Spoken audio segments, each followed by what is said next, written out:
बिस्मिल्लाहिर्रहमानिर्रहीम। अस्सलाम वालेकुम। अंसर नवाज हेयर। स्टूडेंट्स, हम जनरल साइंस एंड एबिलिटी का जो पोर्शन है वो स्टार्ट कर चुके हैं। हम इसके दो टॉपिक कवर कर चुके हैं जो बहुत ज़्यादा इम्पोर्टेंट थे। मैं आपको पहले भी लेक्चर्स के अंदर ये बात बारहा बता चुका हूँ कि जो हम लेक्चर यहाँ पे डिस्कस करेंगे या उनको जो क्वेश्चन को जिनको सॉल्व करेंगे वो बेस करेंगे हमारे सिलेबस के अकॉर्डिंग और पास पेपर्स के अकॉर्डिंग। हम अपने सिलेबस को मद्देनज़र रखेंगे, हम पास पेपर्स को भी सामने रखेंगे और उसी टॉपिक से जिस तरह का क्वेश्चन पास पेपर्स के अंदर पूछा गया है हम उस तरह उसको डिस्कस करने की पूरी कोशिश करेंगे। तो दोस्तों, आज का जो टॉपिक है जो हम डिस्कस करने जा रहे हैं और दो लेक्चर्स जो मैं आपको पहले पढ़ा चुका हूँ उसका जो उनके जो लिंक हैं वो डिस्क्रिप्शन में आपको दिए होंगे। अगर आपने नहीं देखे तो आप इजीली देख सकते हैं। तो दोस्तों, आज हम तीसरा टॉपिक स्टार्ट करते हैं जो बहुत ज़्यादा अहम है। क्यों अहम है? क्योंकि ये 2018 के पेपर के अंदर रिपीट हो चुका है ये वाला टॉपिक। तो उसी अकॉर्डिंग मैंने टॉपिक देखा, टॉपिक से रिलेटेड फिर मैंने जो क्वेश्चन जिस तरह का उसमें पूछा गया था उस तरह मैंने यहाँ पे क्या किया, यहाँ पे लिखा है और फिर मैंने उसका एक आंसर जो है ना प्रॉपरली जो स्ट्रक्चर है आपको प्रोवाइड करने की कोशिश की है। तो सबसे पहले टॉपिक कौन सा है? टॉपिक का नाम है वाटर पोल्यूशन। अब पोल्यूशन, सबसे पहले तो आपने जो काम करना है वो डेफिनेशन लिखनी है। What is water pollution, discuss causes and measurement methods. और वो कौन से कंट्रीज हैं जिनके अंदर वाटर पोल्यूशन सबसे ज़्यादा है और वो कौन सा कंट्री है जिसके अंदर वाटर पोल्यूशन सबसे कम है।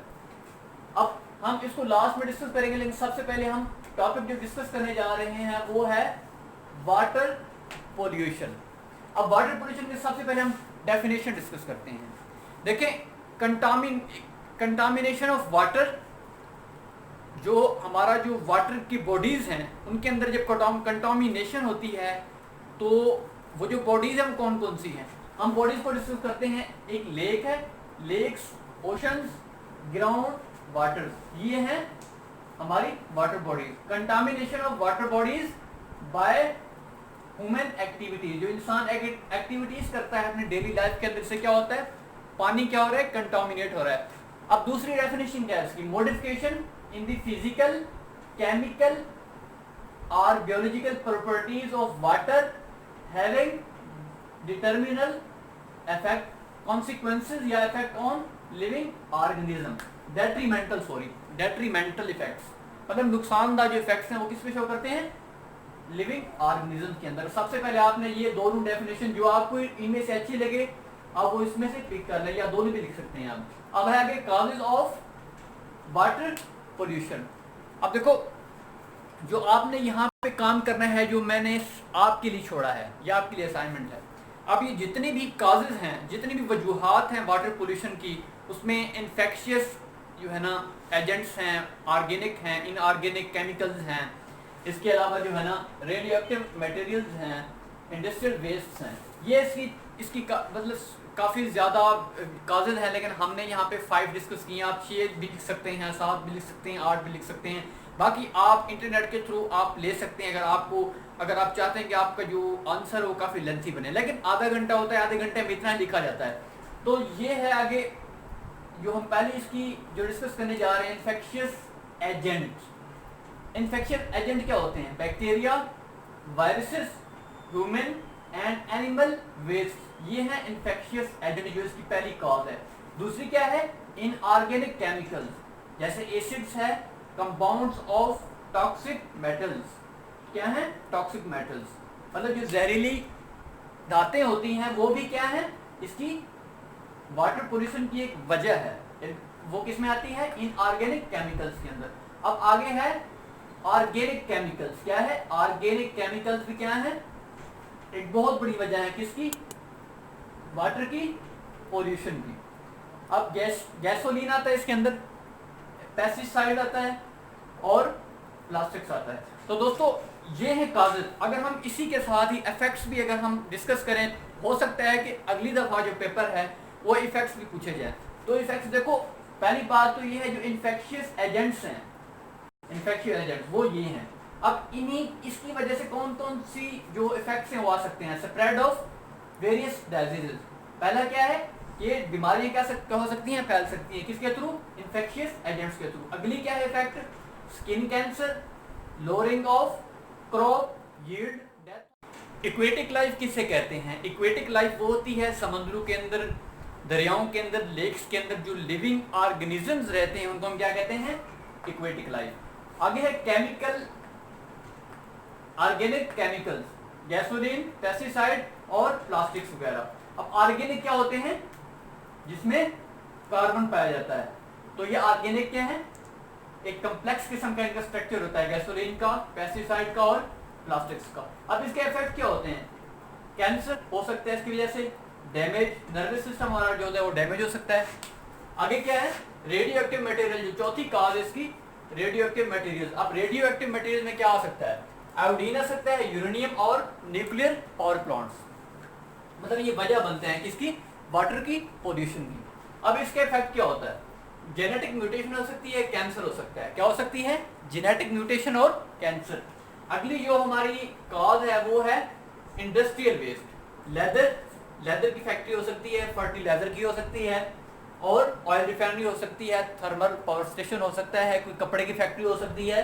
ये क्या हो सकती है? इनका जो वेस्ट होता है, इनका जो पानी होता है, जो गंदा पानी जो फैक्ट्री से कोई दौरान जो रिलीज होता है वो क्या होता है? नदी नालों में चला जाता है। इससे क्या होता है? वाटर पोल्यूशन के अंदर को फरोग मिलता है। आगे जो है इसके इफेक्ट हम देखते हैं। हैवी मेटल जो होती हैं वो क्या करती हैं? सरफेस वाटर और ग्राउंड वाटर दोनों क्या कर सकती हैं? पोल्यूट कर सकती हैं। आगे हम मेजरमेंट डिस्कस करने जा रहे हैं, क्योंकि यहाँ पर पूछा गया है कि मेजरमेंट्स आप कौन सी ले सकते हैं ताकि आप वाटर पोल्यूशन को क्या कर सकें? कम कर सकें। अब इसमें जो पहली मेजरमेंट है वो है implementation of renewable energy source.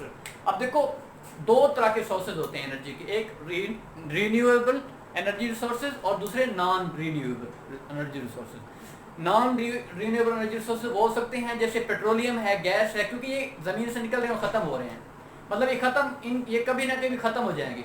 और जो नॉन रीन्यूएबल एनर्जी रिसोर्सेज हैं जैसे सोलर एनर्जी है, विंड है और इसके अलावा जो हाइड्रो एनर्जी है, तो इस तरह की जो एनर्जी है हम क्या कह सकते हैं? इसको कहते हैं रीन्यूएबल एनर्जी सोर्सेज। ये देर पा चीज़ें हैं जो खत्म नहीं होंगी। Filtration of toxic fumes created by industrial waste, मतलब हम इसकी जो टॉक्सिक फ्यूम्स होती हैं हमको फिल्ट्रेट करके उनको साफ करके क्या सकते हैं? जो इंडस्ट्रियल यूज से क्या होते हैं? खारिज होता है पानी, हम उसको साफ करके क्या कर सकते हैं? वाटर को पोल्यूशन से बचा सकते हैं। अब लोगों के अंदर जो है हम अवेयरनेस के थ्रू भी इसको खत्म कर सकते हैं। लोगों को बता सकते हैं कि आप जो है ना ये टेक्निक अपनाएं और इससे वाटर पोल्यूशन क्या होगी? इसमें कमी आएगी। अगला जो है use of 3 R's strategy. 3 R's strategy क्या है? रीयूज, रिसाइकल और रिड्यूस। ये आप नेट पे कहीं भी जाके आप इसको टाइप कर सकते हैं, आपको इसके बारे में थोड़ा सा नॉलेज आ जाएगा। आगे है usages of eco friendly chemicals. तो दोस्तों ये थे हमारी डेफिनेशन, ये इसकी काजेज, उसकी इफेक्ट्स और उसकी मेजरमेंट्स कि हम कौन कौन सी मेजर्स अडॉप्ट करके वाटर पोल्यूशन को कम कर सकते हैं।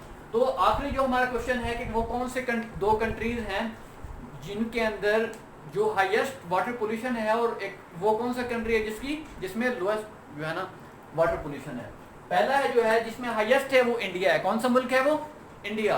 और जिसमें लोएस्ट है वो रशिया है, according to the contemporary report. तो दोस्तों ये था हमारा आज का टॉपिक जो हमने वाटर पोल्यूशन पे डिलीवर किया। और आपसे एंड पर रिक्वेस्ट है कि मैंने जो कागज बताई आपने इनको डायमेट्रिक डायग्राम बना के भी क्या करना है? आपने इसको रिप्रेजेंट करने की कोशिश करनी है। आपने सबसे पहले इस तरह लिखना, आपने सबसे पहले जो ये 1 है, 2 है, 3 है, 4 है, 5 है, इन पांचों को आपने एक डायग्राम की फॉर्म में रिप्रेजेंट कर देना है। फिर आपने इनको क्या करना है? इनको एक्सप्लेन करना है।